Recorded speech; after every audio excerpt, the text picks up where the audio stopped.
I've turned. Take one. Okay, first question. What do you do in PASS? We talked about how we were feeling about our studying, gave some strategies on study habits, so that was really helpful from somebody that hadn't studied before. We'd always do a bit of a warm-up activity where it'd be interactive PowerPoints and sorting things, labelling things, something where we could all get a bit hands-on and all contribute. We'd then kind of dig a bit deeper and we'd do a bit of a investigation of some of the key topics for that week. A lot of my subjects that I teach with PASS are really content-based and terminology-based, so trying to get them to understand what the terminology is and how they can recall it and remember it for future subjects is where I mainly focus on for PASS. The study habit that was most useful was scheduling my study time. So not just going in and trying to study for hours and hours on end, actually scheduling some time so that I'd make sure that I would take some breaks. So I have a habit of just getting in and not stopping. So yes, scheduling in the study, that was really, really useful and enabled me also to get a bit of a balance in my life too. And we'd come back at the end, the favourite part of every PASS session was definitely the Kahoots. We'd end with a Kahoot and everybody just loved them. They'd love to walk away from the Kahoot thinking, wow, I took in more than I thought I did. Okay, so a Kahoot is an interactive online quiz. So everybody logs in on their own devices and there's a podium finish at the end, so that bit of competition, everybody just craves it, they love it. What are the PASS leaders like? The PASS leaders are very good at sort of bringing you in and making it a safe space. It's run by students that have just done the material, so it's fresh in their mind and they have like the student perspective of how to learn it.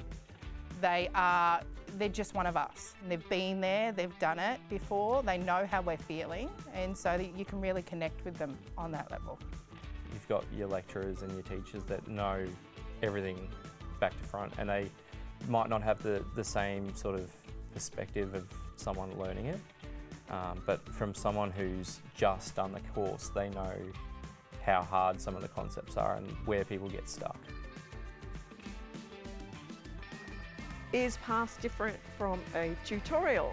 Yes, yes. So in the tutorials, they're very structured, you're learning the content, you may be participating in group activities.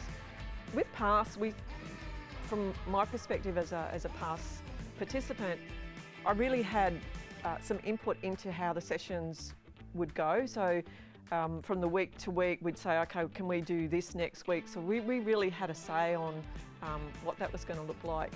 And it was also more around connecting and supporting each other. It wasn't just about the content. We're not there to teach you the information, we are just there to help you digest it, share ways that we've been able to master the knowledge and little tricks we've learnt, especially when it comes to the anatomy and physiology. Like I've found mnemonics that have helped me to remember things. You know, sharing those little tricks have really, helped students that come along. So the connections that I've made have actually made such a difference to me undertaking the course and feeling like that I was part of a community. That's one of the things that I really craved as an online student. I felt quite isolated, and coming into PASS and meeting other students, it didn't matter the fact that we were all from all over the place. We had something in common and we were able to support each other, and that really meant a lot to me as a first-time uni student, going in feeling really overwhelmed and not sure whether I could do this, and finding others that were like-minded and were facing the same issues, and we just supported each other through that. Can I move on? I have a family, work and other commitments. Is PASS really worth my time?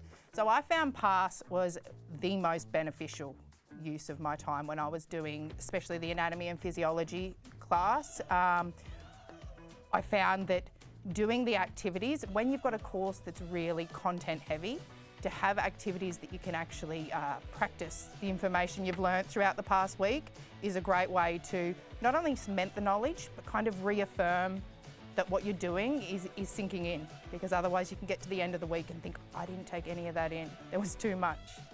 It's about helping you engage with those that are in the same situation as you are. So yes, you have your family and all your other commitments and work and whatnot, and those little compartments in your life, you have people there that you interact with.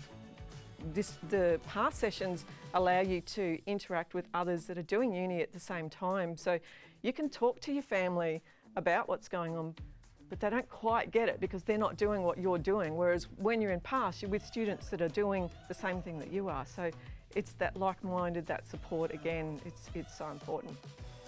I got better with learning how to study, learning how to prioritise time for uni a bit more, and I found that my grades did pick up a bit more because I was learning where my gaps were in my study. And I really enjoyed it as well because it was just an hour out of my day where I actually got to chat with people who are doing the same course as me, who had the same questions as me, and it made me feel a lot more comfortable with the content I was learning. How was that? Cool. It's terrible.